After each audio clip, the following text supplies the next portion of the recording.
May nagsabi na ba sa'yo na mukha kang mas bata kaysa sa totoong edad mo? Baka may kaibigan o kakilala kang nagulat nang malaman kung ilang taon ka na talaga. Madalas, iniisip natin na dahil lang ito sa lahi natin o sa magagandang skincare products. Pero paano kung may mas malalim pang dahilan? Ang hitsura natin ay hindi lang nakadepende sa ating genes o mga ginagamit na produkto. Sa totoo lang, ito ay resulta ng kung paano tayo mag-isip, mamuhay at humarap sa buhay. Ang ugali, paniniwala at mga desisyong ginagawa natin araw-araw ay may malaking epekto sa kung paano tayo tumatanda. Kung madalas kang sabihang mukhang bata, baka hindi lang ito swerte. Posibleng may ginagawa kang tama nang hindi mo alam.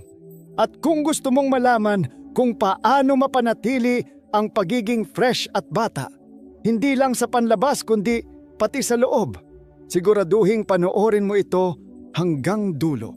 Huwag kalimutang i-like ang video at mag-subscribe para sa mas marami pang Stoic wisdom at life lessons. Tara, simulan na natin.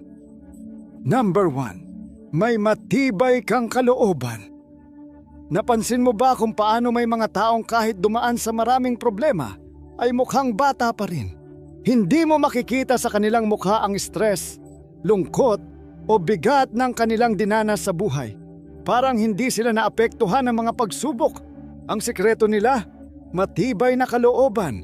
Sa Stoic philosophy, tinuturo na hindi natin kontrolado ang lahat ng nangyayari sa paligid natin, pero kontrolado natin kung paano tayo tutugon dito. Ang taong may matibay na kalooban ay hindi basta-basta nadadala ng stress. Hindi siya nagpapatalo sa lungkot, galit o takot. Paano nakakaapekto ang stress sa pagtanda? Kapag sobrang stress ang isang tao, tumataas ang cortisol, ang stress hormone na nakakasama sa ating katawan at hitsura. Narito ang ilan sa epekto nito. Kumukulubot at natutuyo ang balat. Nawawala ang sigla at elasticity nito dahil nasisira ang collagen, ang proteinang tumutulong para manatiling makinis, banat at matibay ang ating balat. Laging pagod at walang energy. Napapahina ng stress ang katawan, kaya pakiramdam mo ay laging pagod ka. Naaapektuhan ang postura at aura. Ang taong laging stressed ay mukhang matamlay, laging nakasimangot o parang mabigat ang daladala sa katawan. Kung napapansin mong may mga taong biglang tumatanda pagkatapos dumaan sa mabigat na pagsubok, ito ay dahil hindi nila nakontrol ang stress sa kanilang katawan. Ang stress ay hindi lang sumisira sa mental health, kundi pati na rin sa panlabas na anyo. Sekreto ng mukhang bata, tatag ng loob. Ang mga taong mukhang bata sa kabila ng pagsubok ay may emotional resilience o kakayahang bumangon at mag-move on. Hindi sila nagpapadala sa negatibong emosyon. Kahit may problema, hindi sila nagpapakalunod sa lungkot o galit. Madali silang mag-adjust sa sitwasyon. Imbes na magreklamo, hinahanap nila ang solusyon o tinatanggap ang hindi na nila mababago. Hindi nila pasan ang buong mundo. Alam nilang may mga bagay na hindi nila kontrolado, kaya nagfo-focus sila sa mga kaya nilang gawin. Paano iwasan ang stress para hindi maging mukhang matanda? Kung gusto mong manatiling mukhang bata, hindi lang pisikal na katawan ang dapat mong alagaan. Dapat palakasin mo rin ang isip at damdamin. Narito ang ilang tips. 1. Huwag dibdibin ang mga problema. Gawin ang kaya mong solusyonan at tanggapin ang hindi mo kayang baguhin. 2. Maglaan ng oras para sa sarili. Gumawa ng bagay na nagpapasaya o nagpapakalma sa iyo tulad ng meditasyon, journaling o paglalakad. 3. Matutong magpasalamat.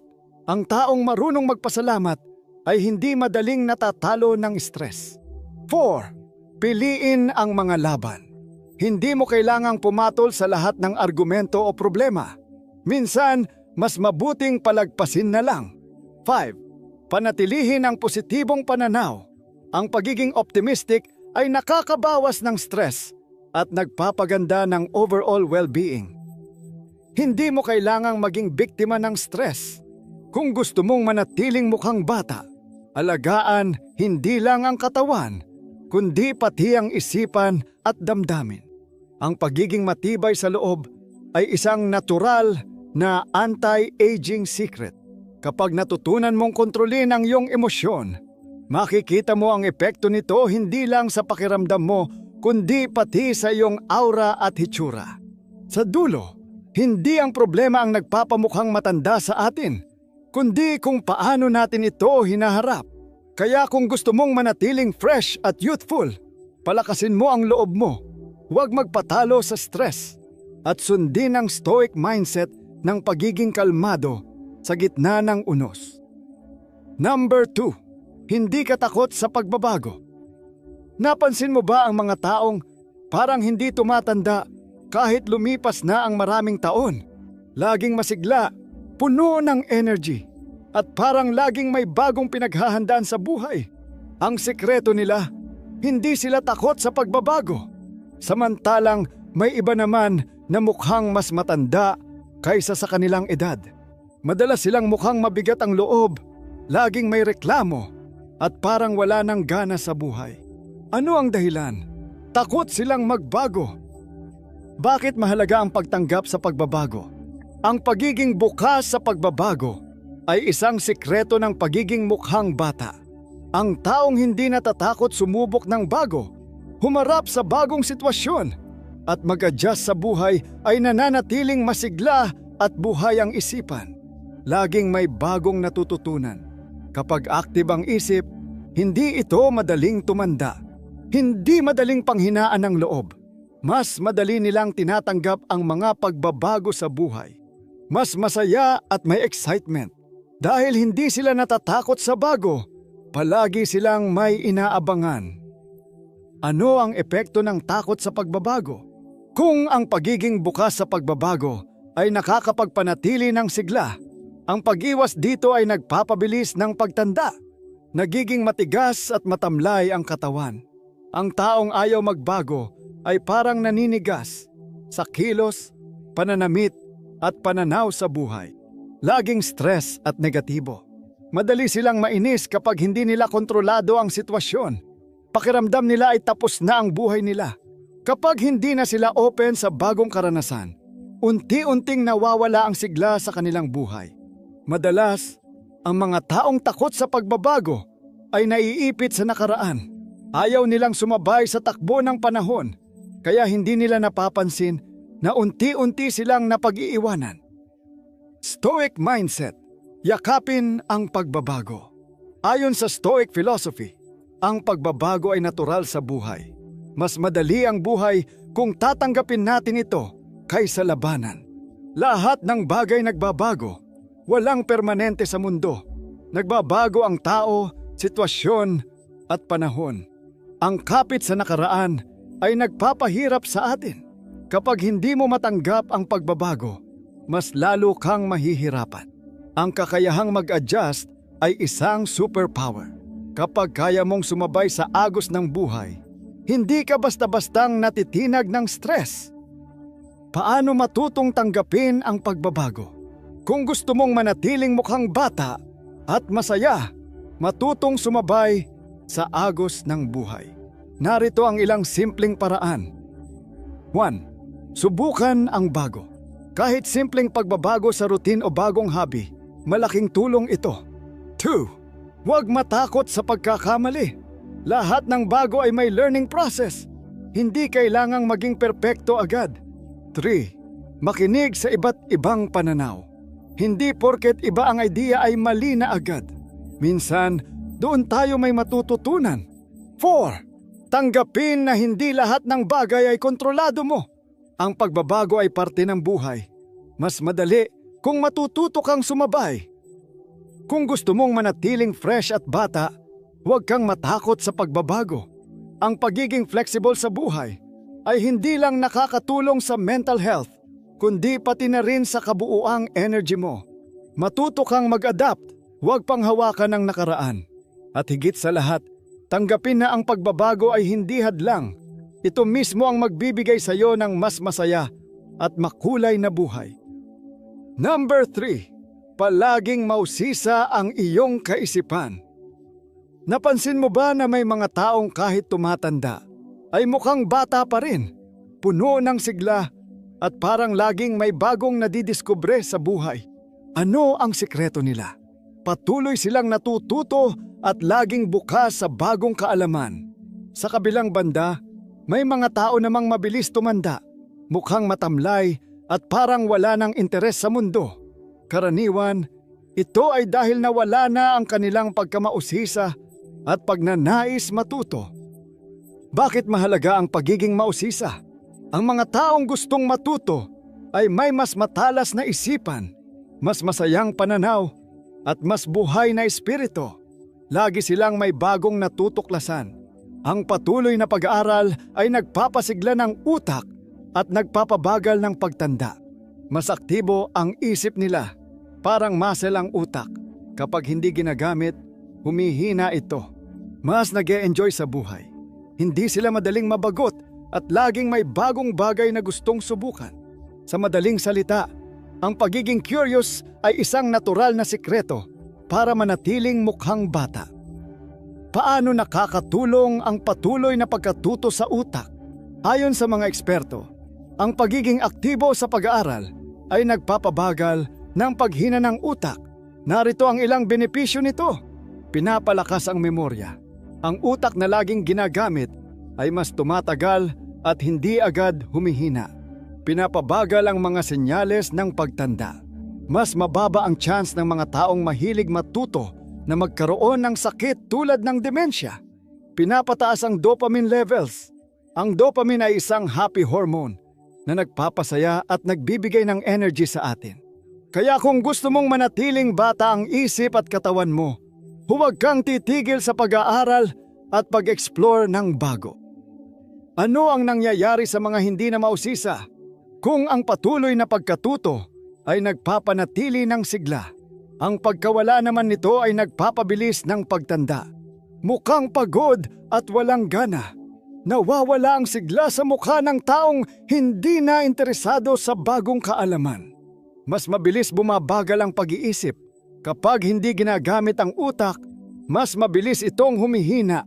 Nagiging stagnant sa buhay. Nawawala ang excitement at pakiramdam nila ay paulit-ulit na lang ang lahat. Madalas, ang mga taong hindi na mausisa ay mabilis mabagot at mawala ng gana sa buhay. Pakiramdam nila, wala nang bago. Kaya hindi na sila natututo o na-e-excite sa mundo.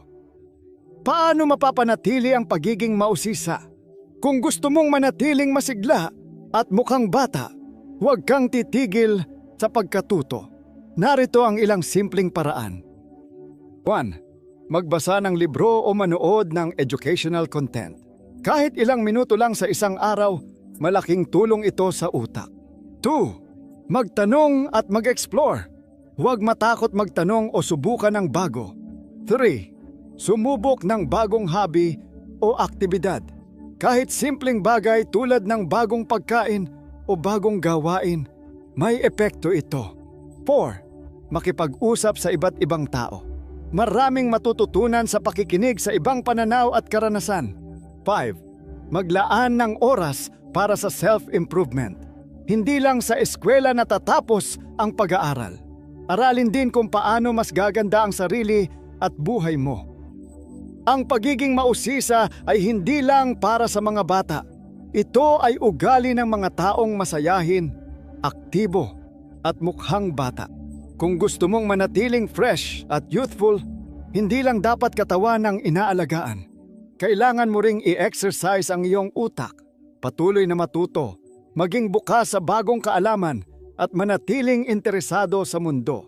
Dahil ang taong may gustong matutunan ay hindi lang nagiging mas matalino, nagiging mas masaya, mas masigla, at mas mukhang bata rin. Number 4. Malaya mong naipapahayag ang iyong emosyon. Napansin mo ba na may mga taong mukhang bata at magaan ang aura, samantalang ang iba ay parang mas matanda kaysa sa kanilang edad. Isa sa mga dahilan nito ay kung paano nila hinaharap at inilalabas ang kanilang emosyon. Ang mga taong hindi natatakot ipahayag ang kanilang nararamdaman, masaya man o malungkot, ay mukhang fresh, relaxed at puno ng buhay. Samantalang ang mga taong laging tinatago ang kanilang damdamin ay madaling tumanda, mukhang laging pagod at parang may dinadalang bigat sa loob. Bakit nakakatanda ang hindi pagpapahayag ng emosyon? Kapag hindi mo inilalabas ang nararamdaman mo, may epekto ito sa iyong katawan, isip at hitsura. Nagiging kulubot at natutuyo ang balat.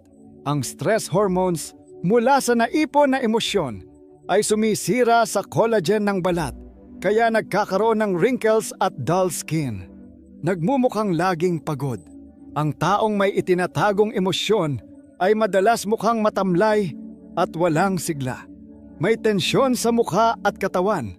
Kapag lagi kang seryoso o hindi nagpapakita ng totoong emosyon, nagkakaroon ng tensyon sa muscles ng mukha na nagiging sanhi ng mabilis na pagtanda. Kapag hindi mo ipinalalabas ang tunay mong nararamdaman, naiipon ito sa loob at nagiging stress na may negatibong epekto sa iyong kalusugan at hitsura. Bakit dapat mong ilabas ang emosyon? Ang mga taong marunong magpahayag ng kanilang damdamin ay mas mukhang bata at mas masaya sa buhay. Bakit? Mas kaunti ang stress nila. Kapag nailabas mo ang iyong saloobin, hindi ito naiipon sa loob kaya hindi ka mabilis ma-stress. Nagiging totoo sila sa sarili. Ang pagiging honest sa sarili ay nagbibigay ng kalayaan at kagaanan sa pakiramdam. Mas buhay ang kanilang energy. Ang taong marunong tumawa, umiyak o ipahayag ang nararamdaman ay mukhang mas buhay at mas magaan kasama. Hindi ibig sabihin na dapat mong isigaw ang iyong emosyon o maging impulsive. Ang tamang pagpapahayag ng damdamin ay may balanse. Hindi ito pinipigilan, pero hindi rin ito ibinubuhos sa maling paraan. Ano ang epekto ng pagpipigil ng emosyon? Kung ang pagpapahayag ng emosyon ay nakakabata, ang pagpigil naman nito ay nagpapabilis ng pagtanda at nagpapahirap sa mental health. Laging mabigat ang loob. Ang taong hindi marunong maglabas ng damdamin ay parang may dinadalang bigat sa puso at isipan. Nagiging iritable at madaling ma-stress. Ang naiipong emosyon ay lumalabas sa pagiging bugnutin, mainitin ang ulo o iritable sa maliliit na bagay. Mas madaling tumanda dahil sa stress hormones. Ang taong hindi expressive ay mas madaling magkaroon ng wrinkles at mukhang pagod. Paano mo maihahanda ang sarili sa mas malayang pagpapahayag ng emosyon? Kung gusto mong manatiling mukhang bata at mas magaan sa pakiramdam, matutong ilabas ang iyong damdamin sa healthy na paraan. 1. Maging honest sa sarili. Kung may nararamdaman ka, huwag mong itanggi. Alamin kung ano talaga ang pinanggagalingan ng emosyon mo. 2. Makipag-usap sa taong pinagkakatiwalaan mo. Minsan, ang simpleng pagbabahagi sa kaibigan o pamilya ay sapat na para gumaan ang loob mo. 3. Isulat ang iyong nararamdaman. Kung hindi mo kayang sabihin, isulat ito sa journal para mailabas mo ang emosyon sa tahimik na paraan. 4. Gamitin ang creativity. Ang pagsayaw, pagpipinta, pagsusulat, o pakikinig ng musika ay maaaring maging paraan ng pagpapahayag ng emosyon. 5. Mag-relax at huminga ng malalim. Ang meditation at deep breathing exercises ay nakakatulong upang pakalmahin ang isipan at katawan. Ang pagiging mukhang bata ay hindi lang tungkol sa skincare o pagkain ng healthy. May kinalaman din ito sa kung paano mo ipahayag ang iyong emosyon. Kung gusto mong manatiling fresh at youthful, huwag mong ipunin ang iyong nararamdaman. Maging totoo sa sarili. Ipahayag ang damdamin sa tamang paraan. At huwag matakot maging expressive. Dahil ang taong hindi nagpipigil ng emosyon ay hindi lang mas mukhang bata, mas masaya rin, mas magaan sa buhay, at mas puno ng sigla. Number 5. Pinapalibutan mo ang sarili mo ng positibong enerhiya.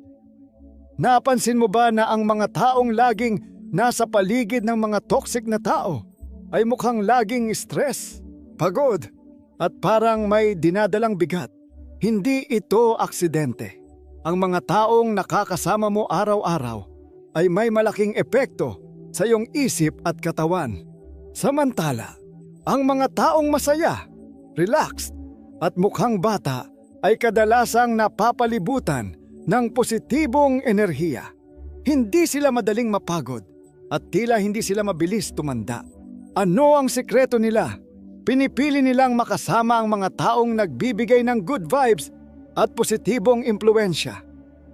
Paano nakakaapekto ang negatibong enerhiya? Ang negatibong enerhiya ay parang virus. Kapag palagi kang napapaligiran nito, madali kang mahahawa. Narito ang ilang epekto ng toxic na environment. Pakiramdam mo ay palaging mabigat ang loob. Ang laging kasama ang mga taong mahilig magreklamo at magdala ng drama ay nakakapagod sa isip. Mabilis kang mapagod. Ang negativity ay parang hinihigop ang energy mo. Kaya kahit wala kang gaanong ginagawa, pakiramdam mo drained ka. Tumataas ang stress hormones. Ang sobrang stress ay nagpapataas ng cortisol na nagdudulot ng wrinkles, pagod na aura at mabilis na pagtanda. Mas madaling magkasakit. Ayon sa mga eksperto, ang pagiging nasa toxic na environment ay nagpapataas ng risk ng anxiety, depression, at iba't ibang sakit. Madalas, hindi natin napapansin na ang mga taong madalas nating kasama ang dahilan kung bakit tayo laging stress o parang mabilis tayong tumatanda. Bakit mahalaga ang positibong tao sa buhay mo? Ayon sa mga pag-aaral, ang pagiging palaging kasama ang mabubuting tao ay may positibong epekto sa ating mental at physical health. Nakakabawas ng stress. Kapag masaya at magaan ang paligid mo, bumababa ang stress hormones kaya mas relaxed ka. Mas gumaganda ang mental health. Ang pagiging kasama ang mga taong positibo ay nakakatulong sa emotional stability at nagpapagaan ng pakiramdam. Mas lumalakas ang immune system. Ang good vibes ay nagpapataas ng serotonin at oxytocin, mga hormones na nagpapasaya at nagpapalakas ng katawan. Sa madaling salita, ang pagiging masayahin at ang pagsama sa mabubuting tao ay nakakatulong upang manatili kang mukhang bata. Paano mapalibutan ang sarili ng positibong enerhiya? Kung gusto mong manatiling fresh at mukhang bata, piliin mo ang mga taong madalas mong kasama. Narito ang ilang tips. 1. Iwasan ang mga taong mahilig sa drama at reklamo. Kung may kakilala kang laging may dalang negativity, bawasan ang oras na kasama mo sila. 2. Piliin ang mga taong may good vibes. Humanap ng mga taong nagbibigay ng inspirasyon, nagpapasaya sa iyo, at sumusuporta sa iyo. 3. Pansinin ang epekto ng ibang tao sa iyo. Kung pakiramdam mo ay palagi kang pagod at drained pagkatapos makasama ang isang tao, baka kailangan mo nang lumayo. 4. Ikaw mismo ay maging positibong tao. Ang good energy ay parang magnet. Kapag ikaw mismo ay masayahin at positibo, mas dadami ang taong may parehong energy na lalapit sa iyo. 5. Ayusin ang paligid mo. Bukod sa mga taong nakakasama mo, mahalaga rin ang space mo.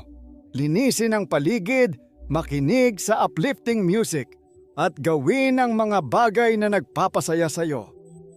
Kung gusto mong manatiling mukhang bata at masaya, hindi lang skincare, tamang pagkain, at ehersisyo ang kailangan mong gawin.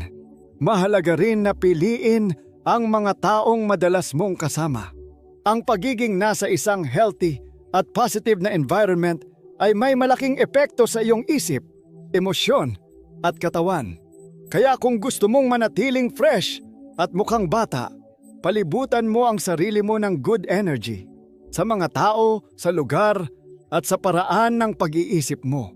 Dahil ang taong puno ng positibong enerhiya ay hindi lang mukhang bata, mas masaya at mas magaan din ang buhay. Number 6. Nabubuhay ka ng may passion at layunin. Napansin mo ba na ang mga taong laging may inspirasyon sa buhay ay mukhang mas bata, mas masigla, at parang hindi madaling mapagod? Hindi ito aksidente. Ang pagkakaroon ng passion at layunin sa buhay ay isang sikreto para manatiling fresh at mukhang bata. Samantala, ang mga taong parang wala ng gana sa buhay, walang direksyon, o paulit-ulit lang ang ginagawa araw-araw, ay kadalasang mukhang pagod at matamlay. Kapag wala kang passion o inspirasyon, hindi lang damdamin mo ang apektado, pati katawan mo bumabagal at mas mabilis tumatanda. Bakit mukhang bata ang taong may passion at layunin? Ang mga taong may dahilan para gumising araw-araw ay mas mukhang bata dahil mas masigla sila. Laging may bagong bagay silang inaabangan, kaya hindi sila madaling mapagod o mabagot. Laging aktibo ang isip at katawan. Ang passion ay nagbibigay ng energy kaya mas motivated at mas malakas ang katawan. Mas madalas silang masaya at nakangiti. Ang saya at fulfillment sa ginagawa nila ay nagbibigay ng positibong enerhiya na kita sa kanilang mukha. Kapag alam mo kung bakit ka bumabangon tuwing umaga, mas nagiging makulay at makabuluhan ang buhay mo. At ito ay makikita sa hitsura at aura mo. Ano ang epekto ng walang passion sa buhay? Kapag wala kang passion o layunin sa buhay, mas bumabagal din ang iyong katawan at isip. Narito ang ilan sa mga epekto nito. Parang laging pagod at matamlay. Ang taong walang inspirasyon ay kadalasang walang gana at tila walang sigla. Nawawala ng gana ang isip. Kapag hindi ka na excited sa ginagawa mo, humihina rin ang mental sharpness mo. Mas madaling ma-stress o ma-depress. Ang taong walang direksyon ay mas madaling dapuan ng lungkot at stress na nakakasira sa overall health. Mas mabilis tumanda. Ang kakulangan ng excitement sa buhay ay nagpapababa ng energy levels at nagpapabilis ng pagtanda. Kapag wala kang passion, parang hindi na gumagana ng maayos ang katawan mo. Unti-unting bumabagal, nawawalan ng sigla at mas madaling tumanda. Scientific backing. Paano nakakatulong ang passion sa pagtanda? Ayon sa mga pag-aaral, ang pagkakaroon ng passion ay isang natural na paraan para pabagalin ang pagtanda. Nakakatulong ito sa pagtaas ng dopamine at serotonin. Ang hormones na ito ay nagpapasaya, nagbibigay ng motivation, at nagpapaganda ng overall well-being. Pinalalakas nito ang memorya at mental sharpness. Ang taong may passion ay mas mabilis mag-isip at mas aktibo ang utak. Pinapalakas nito ang immune system. Ang pagiging masaya at fulfilled sa ginagawa mo ay nakakatulong upang bumaba ang stress hormones at manatiling malusog ang katawan. Sa madaling salita, ang mga taong may passion sa buhay ay hindi lang mas masaya, mas mukhang bata rin. Paano mo mahahanap ang passion at layunin mo? Kung pakiramdam mo ay parang nawawala ka sa direksyon, huwag kang mag-alala. Maaari mong muling hanapin at sundan ang passion mo sa mga simpleng paraan. 1. Balikan ang mga bagay na dati mong gustong gawin. Ano ang mga bagay na dating nagpapasaya sa'yo? Subukan mong ibalik ang interes mo sa kanila. 2. Subukan ang bagong bagay. Minsan, natutuklasan natin ang passion natin sa pagsubok ng bago, tulad ng isang hobby o bagong skill. 3. Makipag-ugnayan sa mga taong may inspirasyon sa buhay. Ang mga taong may passion ay maaaring maging inspirasyon mo rin upang mahanap ang sarili mong layunin. 4. Gumawa ng maliit na hakbang araw-araw. Hindi kailangang biglaan. Kahit simpleng step lang papunta sa gusto mong gawin ay malaking tulong na. 5. Itanong sa sarili, ano ang bagay na ginagawa ko na hindi ko namamalayan ang paglipas ng oras? Madalas, ang passion mo ay ang bagay na kayang-kaya mong gawin nang hindi ka nagsasawa. Kung gusto mong manatiling mukhang bata, hindi lang katawan ang dapat alagaan. Dapat alagaan mo rin ang iyong puso at isip. Ang passion at layunin sa buhay ay nagbibigay ng sigla, saya at inspirasyon. At ito ay makikita sa iyong mukha, kilos at energy. Ang taong may dahilan para gumising sa umaga ay hindi lang mas masaya, kundi mas fresh at youthful din.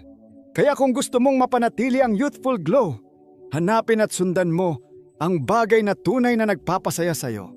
Dahil ang taong may passion ay hindi lang nagiging matagumpay, mas nagiging masaya, mas puno ng sigla, at mas mukhang bata rin. Number 7. Marunong kang magpatawad at mag-move on. Napansin mo ba na ang mga taong mukhang fresh, magaan kasama, at laging masaya ay hindi nagdadala ng sama ng loob mula sa nakaraan? Ang sikreto nila, marunong silang magpatawad at mag-move on. Samantalang may iba naman na laging mukhang pagod, bugnutin, at parang may dinadalang bigat sa buhay.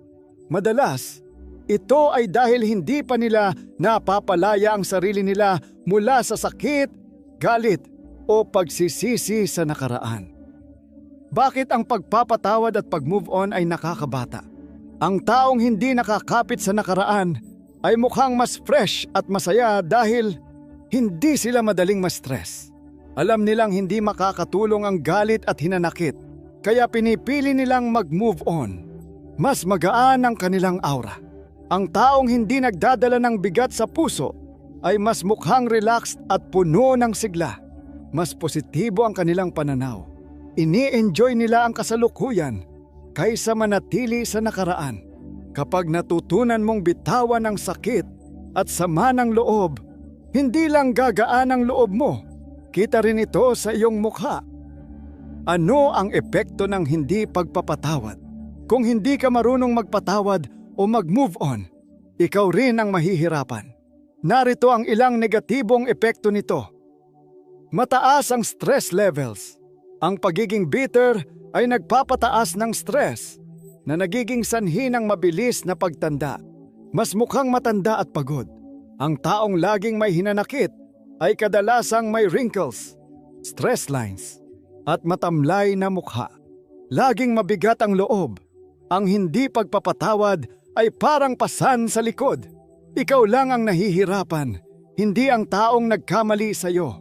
Sa totoo lang, ang hindi pagpapatawad ay mas nagpapahirap sa iyo kaysa sa taong kinasasamaan mo ng loob. Paano nakakatulong ang forgiveness at mindfulness? Ayon sa mga pag-aaral, ang pagpapatawad at pagiging mindful ay may positibong epekto sa katawan at isip. Pinapababa nito ang stress hormones. Kapag nagpapatawad ka, bumababa ang cortisol levels, kaya mas relaxed ang katawan. Pinapalakas nito ang immune system. Ang mas mababang stress ay nagpapalakas ng resistensya laban sa sakit. Pinahahaba nito ang buhay. Ang mga taong hindi mahilig magkimkim ng galit ay mas madalas maging masaya at mas mahaba ang buhay. Sa madaling salita, ang pagpapatawad at pag-move on ay hindi lang para sa emosyonal na kalusugan. Nakakatulong din ito para manatiling mukhang bata. Paano matutong magpatawad at mag-move on? Kung gusto mong maging mas magaan ang buhay mo, subukan ang mga tips na ito. 1. Tanggapin na hindi mo na mababago ang nakaraan. Huwag mong sayangin ang oras sa pag-iisip sa mga bagay na tapos na. 2. Huwag hayaang kontrolin ka ng galit. Ang sama ng loob ay parang lason. Ikaw lang ang nasasaktan, hindi ang taong kinasasamaan mo ng loob. 3. Matutong magpasalamat. Mag-focus sa kung ano ang meron ka ngayon kaysa sa mga pagkukulang ng iba noon. 4. Palibutan ang sarili ng positibong tao. Mas madaling mag-move on kung kasama mo ang mga taong nagbibigay ng good energy. 5. Maging present sa kasalukuyan. Matuto kang mag-focus sa ngayon kaysa bumalik ng bumalik sa sakit ng kahapon.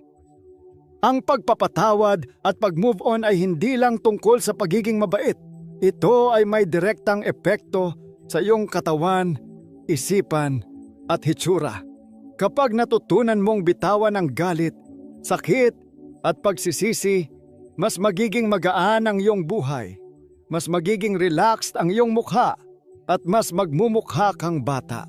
Kaya kung gusto mong manatili ang fresh at youthful energy, huwag mong hayaan na sirain ng nakaraan ang kasalukuyan.